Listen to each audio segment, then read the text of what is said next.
Bien, on va arrêter avec les photographes. Je vous remercie d'avoir pris ces photos.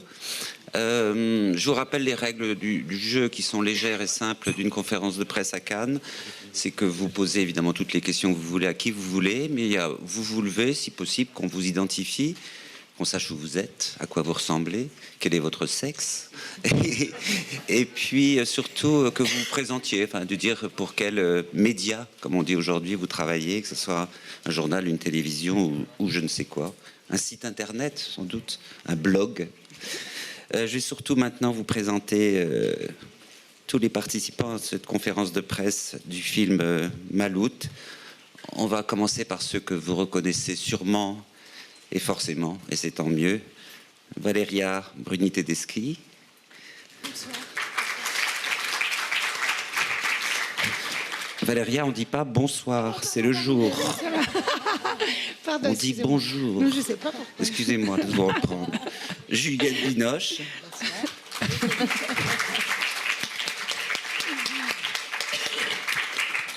Le monsieur à côté de Valéria, c'est, il me semble, Fabrice Lucchini. Jean-Luc Vincent, qui est là. Et maintenant, honneur aux chers inconnus, qui ne le sont plus depuis une grosse heure qu'on a eu la chance de voir le film à Cannes. Raph. Et Brandon Lavieille.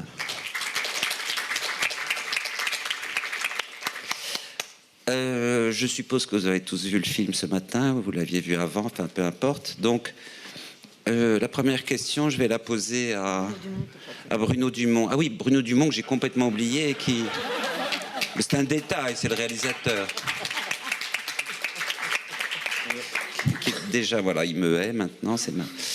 Bruno Dumont, vous avez voulu raconter quoi? Une histoire de fou? Oui. J'ai voulu raconter une histoire de dingue, avec néanmoins une histoire d'amour, une histoire policière, une histoire cruelle, une histoire merveilleuse. Donc j'ai voulu mélanger toutes les couleurs et faire un film coloré. Alors coloré, parlons-en, puisque c'est vous qui l'avez. Le cadre, l'image, vous m'aviez dit sur des précédents films... sur Satan notamment, que la peinture quand même c'était quelque chose pour vous comme inspiration. Il me semble qu'elle est présente, elle est très présente de nouveau dans celui-là. Il y a une scène de procession, vous l'avez vu, avec la Vierge Marie et les participants, les deux familles. J'ai tout de suite pensé à Courbet, voilà, à Gustave Courbet et à l'enterrement à Ormand. Bon. Alors ça a été peint en 1849-50, hein, je crois, 1850, l'enterrement à Ormand. Donc c'est pas tout à fait l'époque du film. Mais justement, d'abord, la peinture et l'époque. Quelle peinture, si peinture il y a, et quelle époque à peu près? Ben, en fait, il faut faire attention à la peinture parce qu'on fait du cinéma. Donc moi, je pense plutôt au cinéma qu'à la peinture, mais le cinéma est influencé par la peinture, elle est tout à fait naturellement.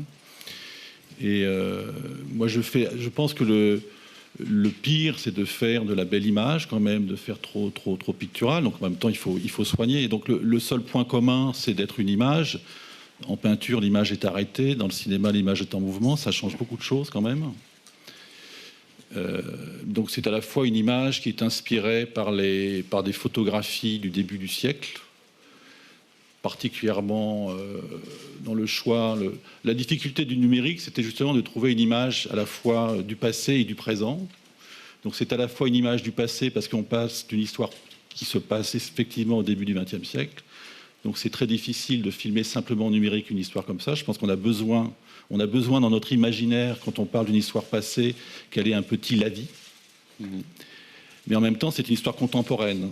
Donc à un moment donné, j'avais fait un traitement qui était trop la vie et je me suis aperçu qu'on avait l'impression que c'était vraiment une histoire qui ne nous touchait pas. Et donc j'ai aussi appuyé très fort sur le numérique pour rendre ça aussi hyper réaliste, notamment dans les gros plans des acteurs, pour les avoir vraiment avec nous et ressentir au plus profond ce qu'ils vivent, ce qu'ils traversent. Voilà, j'ai pensé à la fois je pense que j'ai pensé au spectateur, c'est ça, donc à son imaginaire, c'est-à-dire comment il peut penser que cette histoire est vraisemblable, et en même temps, comment l'entraîner dans la vraisemblance de cette histoire par une image qui est contemporaine. Parce que le film est très situé par des détails de costumes, de voitures, etc. En même temps, il y a une intemporalité du film. Mais l'intemporel, on ne peut pas le filmer, donc il faut toujours passer de la terre. Donc moi, je me suis inspiré effectivement des costumes de l'époque, des mœurs de l'époque, mais tout ça pour parler d'autre chose. En fait, moi, j'ai toujours parlé d'autre chose. Je filme toujours quelque chose pour parler d'autre chose. Donc là, c'est effectivement essayer de rentrer à l'intérieur de ces personnages fabuleux. Et c'est pour ça que je les ai grossis autant, pour que vous puissiez bien les voir sous l'optique. Alors jusqu'à présent, je travaille avec un télescope, et maintenant je travaille avec un microscope, donc je grossis énormément les traits. Mais ce qu'on voit, j'espère, c'est nous, c'est moi. Alors c'est la deuxième fois après la série Quinquin que vous aviez fait que vous vous aventurez souvent, et ça a beaucoup surpris à l'époque, moi maintenant, mais dans ce qu'on appelle le comique. Mais est-ce que vous avez le sentiment que cette puissance comique, elle était déjà à l'œuvre dans vos précédents films, La vie de Jésus, Hors Satan, etc. Oui, parce que je pense que le drôle, c'est un degré du drame, en fait. Il suffit de pousser un drame, de le faire dévier, et on rentre dans le drôlatique. Donc le drôlatique, c'est un échec en fait du drame. C'est quelque chose qui ne réussit pas et qui nous fait rire. Quelqu'un qui tombe, ça fait rire parce que normalement il ne devrait pas tomber. Et donc on a peur pour lui et c'est rigolo. Et je trouve que ce rigolo est très profond. C'est-à-dire, moi, je découvre avec étonnement que la comédie n'est pas un art mineur du tout. Au contraire, c'est un art très noble. Moi, ça m'oblige à faire beaucoup plus attention à mes cadres, au son, tout ça. Donc ça mobilise énormément le cinéma, en fait. Pourquoi plus d'attention? Mais parce que comme on grossit, grossit les traits, il faut entendre très fort. Donc j'ai jamais fait de film avec du bruitage, par exemple. Moi, mes premiers films, c'était du son direct. J'essayais de tout partir. Au mixage, j'avais un bouton, je montais, je descendais. Sur Maloute, j'ai une table de mixage avec 80 boutons. J'ai beaucoup bruité Fabrice, j'ai beaucoup bruité Machin, c'est-à-dire pour les rendre, pour accentuer leur grossissement, c'est-à-dire pour accentuer les traits et pour bien les sentir et pour bien les percevoir. Donc c'est pour ça que je dis que ça mobilise beaucoup le cinéma, en fait. Alors c'est la deuxième fois aussi que vous mettez en contact explosif des acteurs professionnels. Vous l'aviez fait avec Juliette pour le formidable Camille Claudel, et là vous recommencez. Mais cette mise en contact, elle est nouvelle ici, j'ai l'impression, entre ce qu'on appelle les non-professionnels et les professionnels, c'est-à-dire que vous avez aussi distribué en famille. Est-ce que c'est une famille de bourgeois et une famille, pour ceux qui n'auraient pas vu le film, hélas pour eux, et une famille de prolos, de prolétaires? C'est un dispositif presque théorique, mais qui marche, hein. C'est très théorique parce que le comique est très schématique. Donc en même temps, c'est très schématique. C'est-à-dire ces personnes, c'est des caricatures. Donc, donc ça épuise la possibilité même de parler de sociologie, puisque la sociologie explose déjà. C'est plus la sociologie. C'est vraiment de la philosophie. C'est-à-dire c'est l'homme tel qu'il est, et on essaie de rentrer dedans, dans son individualité. Et donc, comme je devais quand même planter des personnages sacrément hauts en couleur, il me fallait des artistes. Donc des artistes de la comédie. Donc, un artiste de la comédie, ça s'appelle un comédien.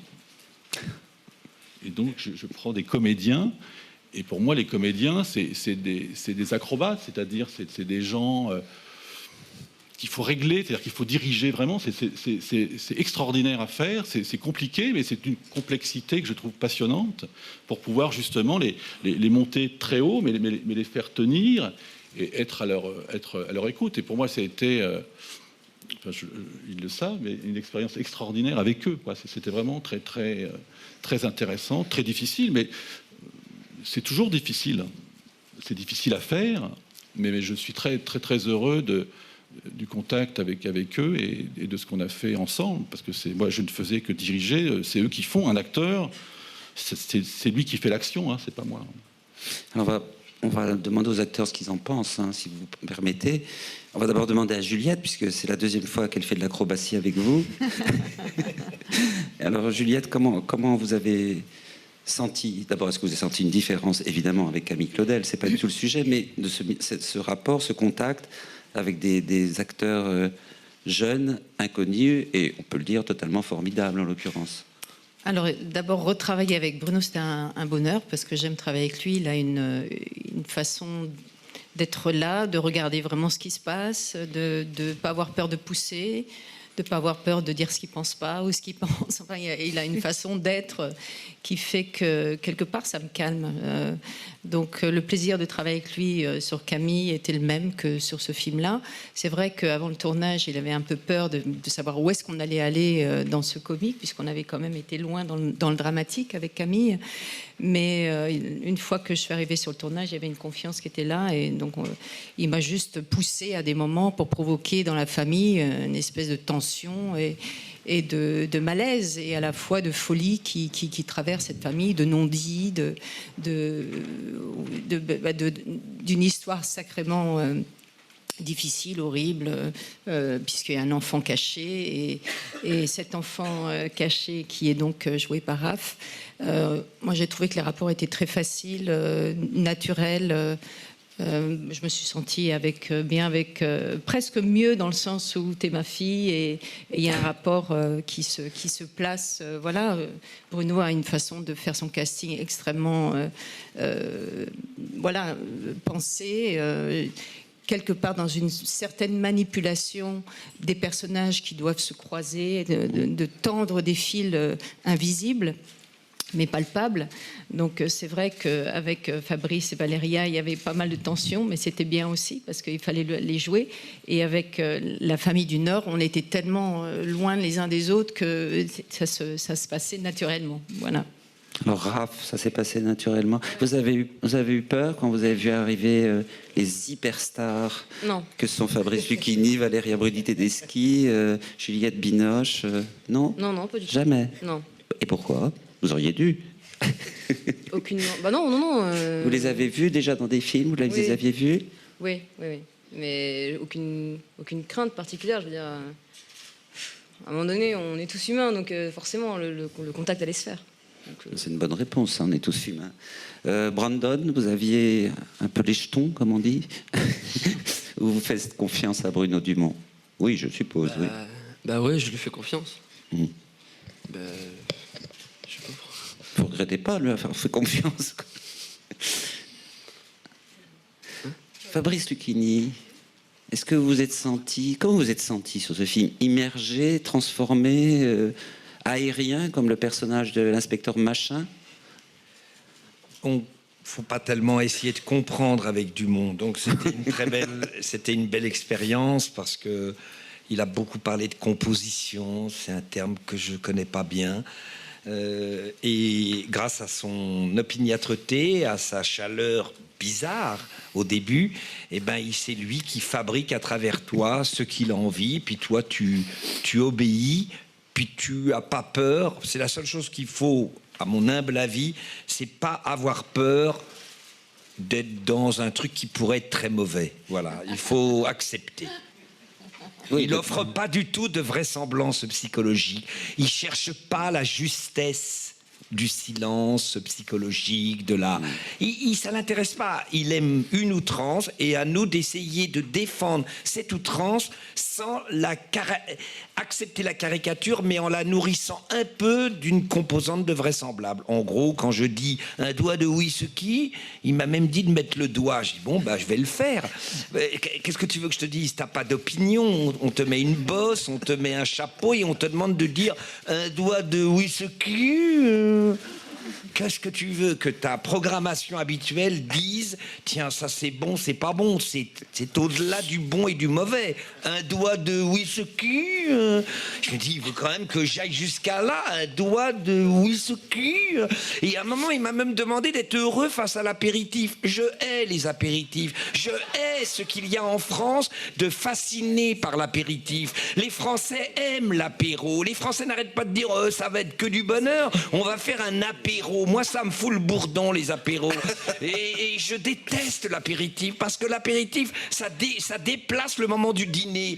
Alors, moi, j'aime bien dîner direct, tu vois. Là, l'apéritif, ça dure 1 heure, on bouffe. Au niveau du ventre, on grossit, le cholestérol te nique les artères. Et les Français aiment dire, allez, un petit apéro encore. Je dis, mais moi, je voudrais becter, puis me barrer pour aller écouter C'est dans l'air avec Calvi. Moi, je suis un retraité. Arrêtez avec vos dîners qui n'en finissent pas. Et lui, il me dit, alors, apéritif. Je me dis, mais c'est une pub des années 50. Je dis, t'es sûr que tu veux que je fasse ça? Il me dit, t'arrives et puis tu dis, apéritif. Si l'acteur dit, ce que j'aime, c'est la vérité du vraisemblable de mon intériorité. Je travaille beaucoup le théâtre. Comme un acteur studio, j'aime vraiment la précision de l'âme. Non, parce que apéritif. Voilà, tu te dis, c'est mon dernier film, mais bon, on y va.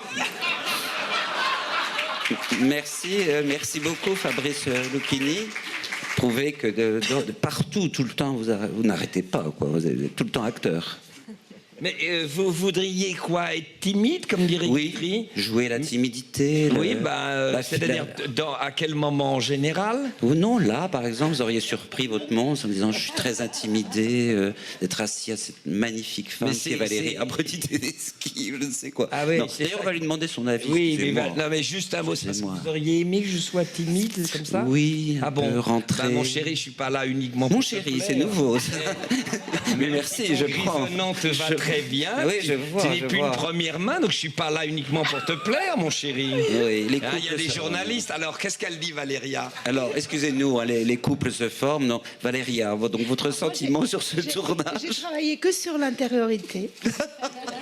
Je ne pouvais rien exprimer physiquement, ni émotionnellement. Il fallait que je ravale toutes mes émotions, toutes mes douleurs, toutes mes impulsions sexuelles ou agressives ou effrayées, je devais tout ravaler et tout contenir. Et donc c'est le contraire. J'ai travaillé beaucoup avec la technique de l'acteur. Dans la demi-teinte. Ouais, dans l'acteur studio. Beaucoup. Jean-Luc Vincent aussi dans la demi-teinte, qui est assez expressif au théâtre. Non, moi, c'était pas la demi-teinte. Ah bon, moi, c'était quoi? Non, là, la grosse teinte. J'essaie de faire rire, mais j'y arrive pas parce qu'à côté de lui, c'est non, c'est impossible. Non, ce que je voulais dire, c'était que c'était assez jouissif qu'on me demande de travailler sur le non-jeu.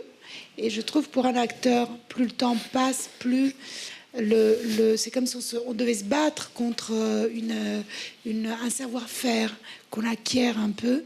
Et je trouve ça très précieux au lieu d'un metteur en scène qui te demande de ne pas faire. Et pour moi, ça a été à la fois un petit peu contraignant et douloureux, mais très précieux.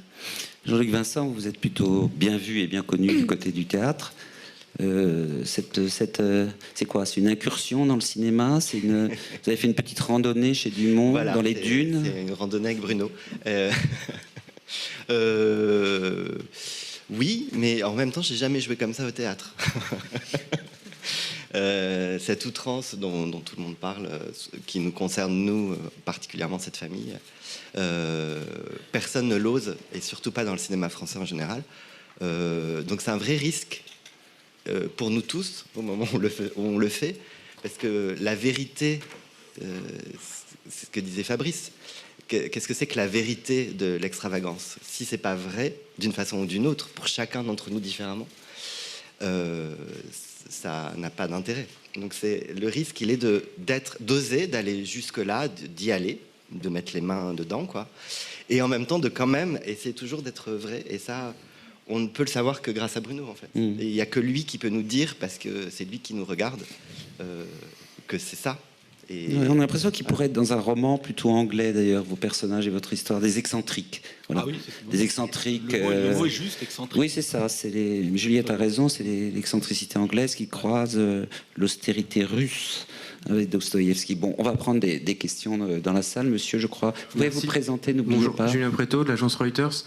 Question pour Bruno Dumont et un peu peut-être le reste de la distribution aussi, s'il souhaite répondre.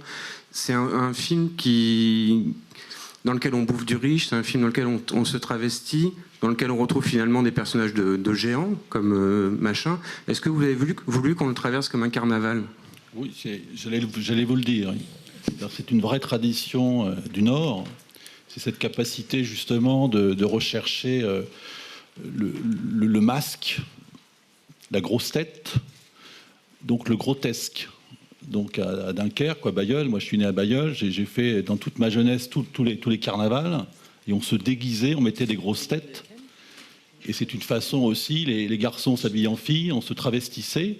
Et on sait que c'est quelque chose d'important et qui va chercher sous le masque, sur le grossissement, quelque chose de très fin, en fait, de très social et de très...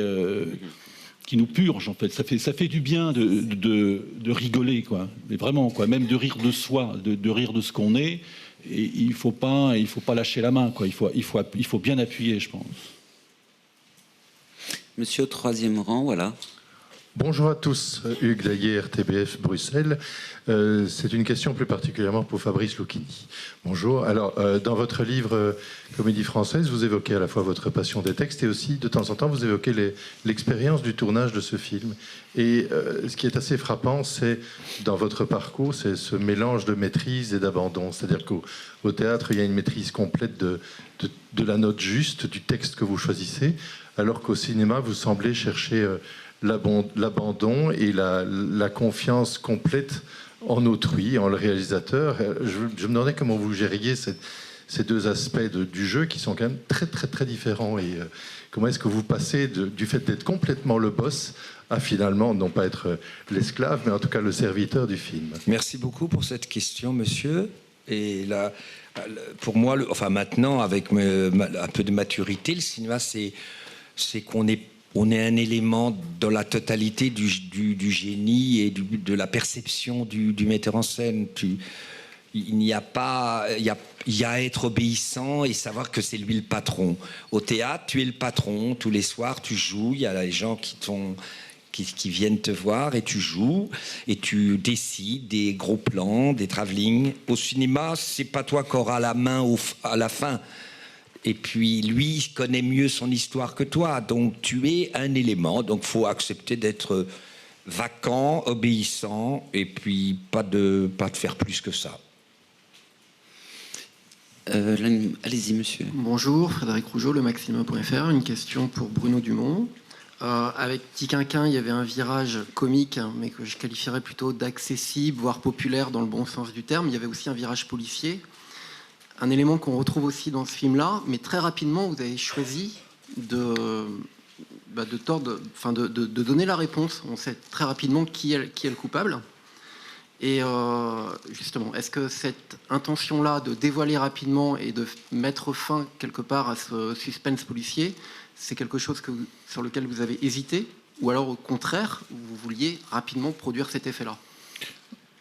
Oui, disons, dans Petit Quinquin, l'enquête policière est centrale, alors qu'ici, elle est périphérique. Donc c'est moins important. J'ai plus de travail avec les personnages qu'avec les policiers. Donc j'aimais bien l'enquête policière parce qu'elle permet en même temps, c'est un bon moteur, donc ça fait avancer une histoire, ça permet d'aller visiter les uns, visiter les autres. Donc les policiers, ils vont chez les Vampété-Game, ils vont chez les Bruits-Forts, donc ça permet de faire circuler la caméra. Mais c'est vrai que j'en avais besoin d'une façon un peu comme un contrepoint. C'est-à-dire le gros de Maloute, si vous voulez, c'est plutôt Maloute et c'est plutôt les Vampété-Game. Donc c'est eux qui m'intéressaient, mais j'aimais bien. Mais comme dans l'humanité, j'avais déjà une enquête policière. Moi, j'aime bien l'enquête policière. Je trouve que c'est une bonne façon de représenter la quête. Et d'une façon simple, pas compliquée et pas prise de tête. Madame, allez-y. Karen Batt for the Huffington Post. Karen Batt, Huffington Post. Mauvaise français. Bravo pour ce film sublime, humoristique. C'est une question philosophique. J'ai noté des éléments dans ce film qui sont similaires à des autres films. La violence instantanée, spontanée. À chaque instant, il y a des violences, le tomber, la violence, etc. C'est beaucoup de violences différentes. Et aussi la traverse des frontières, composition. Mais dans les films précédents, j'ai pensé que la violence, l'instinct bestial, c'est perturbant. Le mal, c'est perturbant. Et ici, le fait que vous avez utilisé l'humeur, ça fait qu'on accepte tout. Et c'est comme ça. Et je vous demande si je trompe, mais c'est un choix philosophique de faire comme ça. Oui, je pense que c'est une évolution. Vous avez raison, ce que vous décrivez est juste. Il y avait effectivement, depuis longtemps, une envie de rester, de me cloisonner dans le drame. Et là, j'ai ouvert une vanne, et en fin de compte, le comique est juste à côté. Et c'est un succédané du drame, en fait. C'est-à-dire que le comique, c'est une échelle qui monte et qui descend. Le drame est contenu dans le comique, je le disais tout à l'heure. C'est-à-dire que moi, je m'en suis aperçu... déjà, je le sentais dans l'humanité, c'est-à-dire même dans l'humanité, le policier est bizarre, quoi. Il est curieux, il y a déjà du grotesque qui est là. Mais je n'osais pas, peut-être. Là, je vois mieux ce que je fais. Voilà. Et je sens que je peux appuyer. C'est-à-dire je peux appuyer et je peux faire joindre effectivement une violence et juste derrière une pirouette. Et je suis très surpris de la coexistence des deux. C'est-à-dire comment la pirouette donne de la matière à la violence. Effectivement, ça lui retire son épine. C'est-à-dire qu'on accepte beaucoup mieux. Pourtant, le film, il parle de choses assez terrifiantes, mais on accepte ça bien. C'est-à-dire que le cannibalisme même est tout à fait acceptable. Pourquoi ? Parce qu'il est drôle. Et c'est ça l'ironie, justement, c'est réussir de faire passer des choses graves par cette espèce de légèreté qu'est le comique. Et je pense que ça nous embrasse tel qu'on est. C'est-à-dire on est aussi mélangés. Voilà, on est à la fois des salauds et des saints. On est à la fois des crétins et des génies. Et cette coexistence me passionne. Et je n'arrête pas de filmer pour voir où ça se trouve. Et je n'ai pas encore trouvé, et je filme, voilà, pour voir, pour vous donner à voir, pour y trouver du plaisir, pour s'amuser. Mais on peut aussi penser en même temps. C'est pas, pourquoi pas. Monsieur, s'il vous plaît.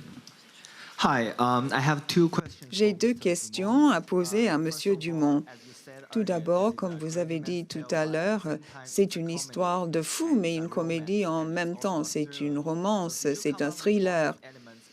Est-ce que vous avez trouvé toutes ces dimensions en même temps ou est-ce que vous avez ajouté ces dimensions les unes après les autres à votre film? Deuxième question. Dans le film, il y a beaucoup de caricatures des classes sociales dans la société française. Il y a beaucoup de références à l'histoire et à la tradition en France. Est-ce que pour vous, c'est un film très français ou pensez-vous que le monde anglo-saxon pourra s'identifier à ce film également?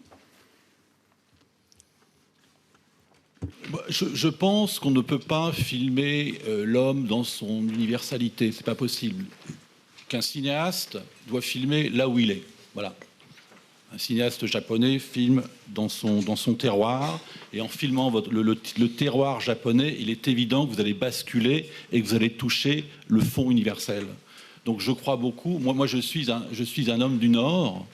Et je sais qu'en filmant le Nord, je vais forcément basculer de l'autre côté. Et je vais basculer en posant ma caméra là et en ne bougeant pas.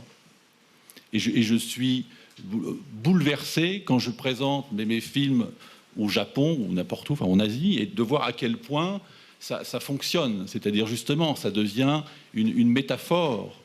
Le cinéma est une métaphore, donc le local devient métaphorique. Voilà. Donc je ne pense pas qu'il y ait de la difficulté à faire un film bien français, et que ce soit bien français, et qu'en même temps, parce que c'est bien français, ce sera un film international. C'est évident. Donc il ne faut pas essayer de faire un film européen. Les films européens sont très mauvais. Donc il faut faire un film local. À mon avis. Hein. Monsieur au premier rang. Il faut se lever. Hein? Non, vous n'êtes pas obligé. Non, j'aime mieux, je suis timide. Cacher ma bedaine. Pierre Pajot, Montréal. Et la question est pour Bruno Dumont et aussi tout de même pour M. Lucchini, parce que moi aussi, je sors de la lecture du livre Comédie française. Je suis ici, M. Lucchini, en avant. Et d'ailleurs, un merci pour ce qu'il a fait dans son livre pour nous du Québec.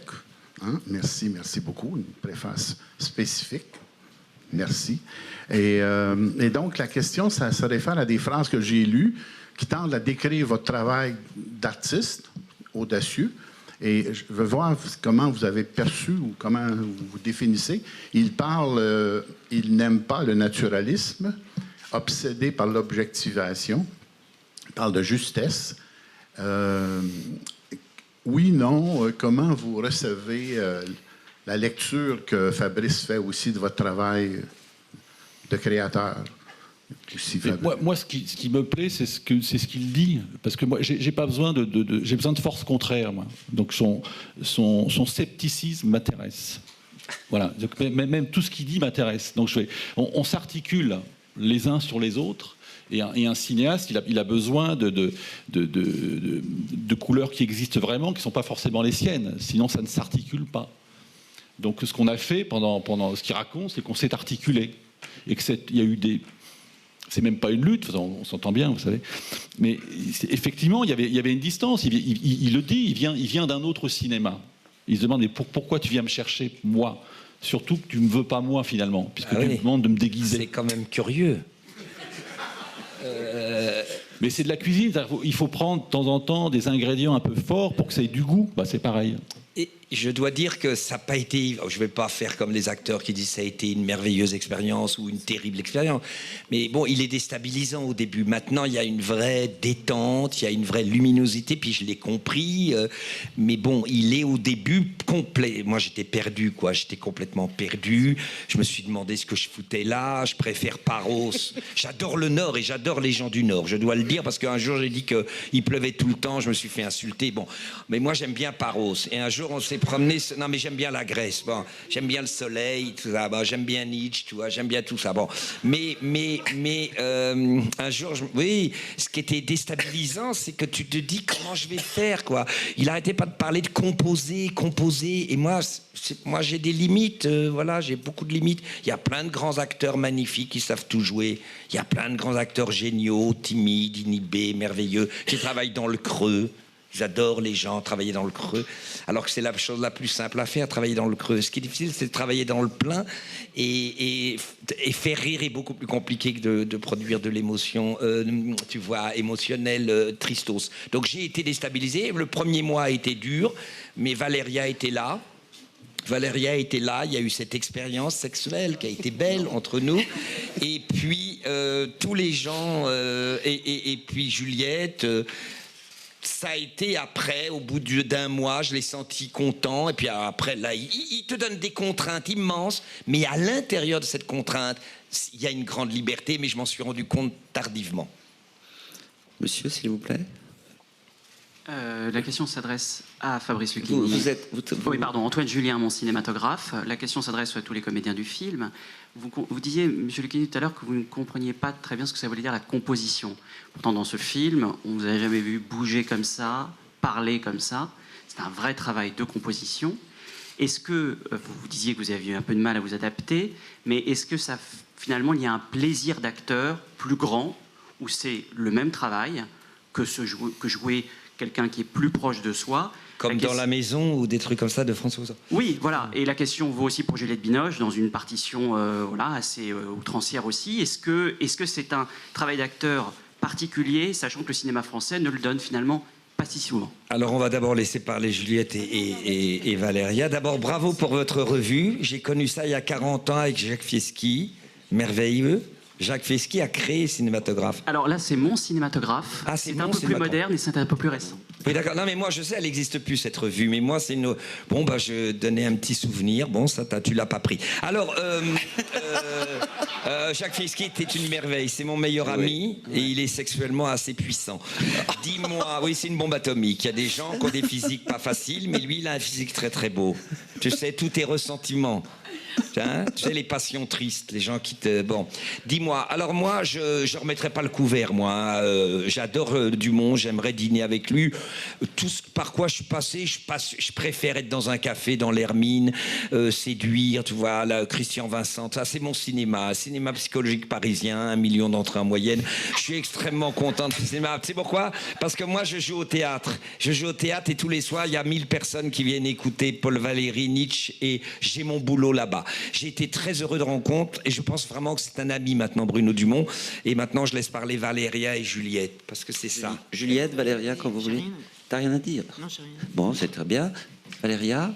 J'ai oublié la question. La question, c'est est-ce que le plaisir de composer est aussi grand que de jouer sur le naturalisme? Pour mon cinématographe, jeune homme agréable, très mignon, avec un sourire assez coquin. À mon avis, gros que tard. Non, moi, au lieu, j'aimerais bien retravailler avec Bruno. Je suis sûre que ça serait différent. Si ça serait, il m'amènerait encore dans un autre endroit. Et comme disait, je ne sais plus qui, à l'autre interview, il amène dans des endroits nouveaux de nous-mêmes. Et ça, c'est ce que je voudrais en tant qu'actrice.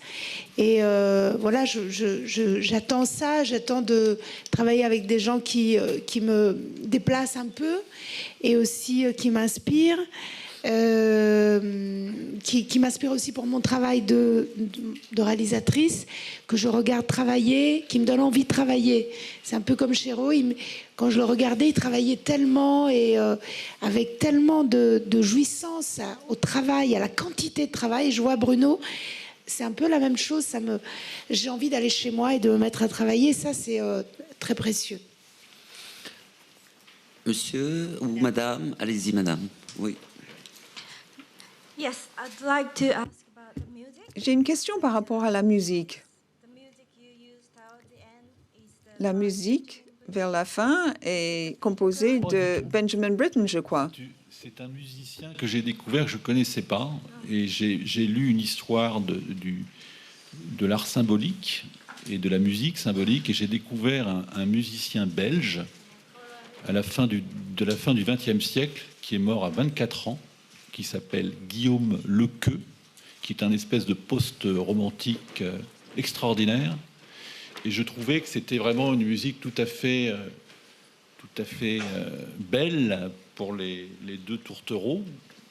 Et j'avais vraiment envie que le récit d'amour de Maloute et Billy soit aussi empoulé, c'est-à-dire même aussi grotesque. C'est-à-dire j'utilise vraiment une musique, voilà, c'est vraiment la musique bien romantique, pour justement essayer de dégager la puissance de l'amour de Maloute pour Billy et ce désamour aussi en même temps. Donc il me fallait une musique puissante, et donc j'ai trouvé ce Belge. Parce que le grand danger, forcément au cinéma, on a quand même épuisé toute la musique occidentale, hein, finalement.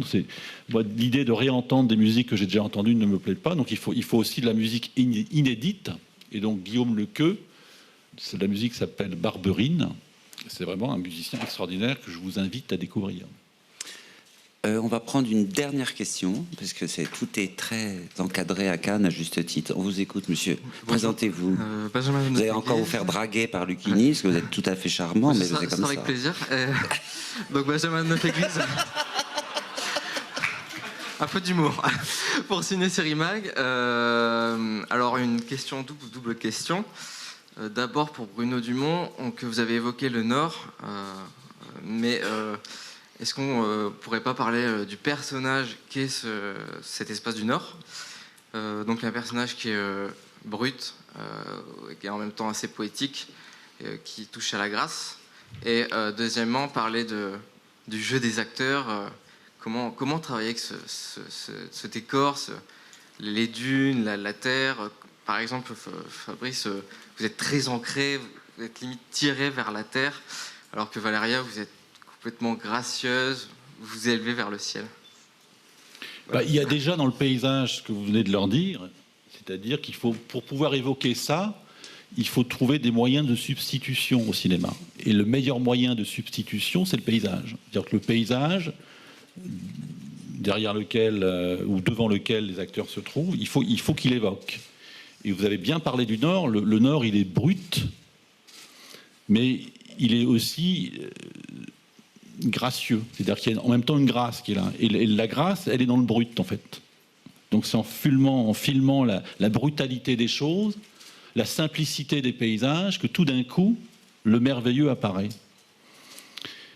Et alors après, ce que vous venez de dire, vous pouvez le dire aux acteurs, parce qu'ils font le même travail. Mais il faut qu'il y ait derrière eux une maison, donc le Typhonium, qui travaille à dire la même chose. Donc le grotesque, il est à la fois dans la maison. Voilà.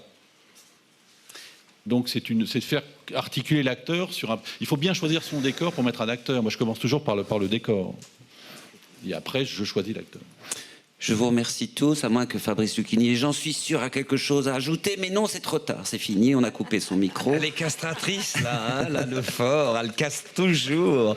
C'est drôle que la fantaisie soit vécue comme... En tout cas, je voulais vous remercier, voilà. Parce que vous êtes vraiment... C'était merveilleux d'écouter Bruno Dumont, Juliette, tous.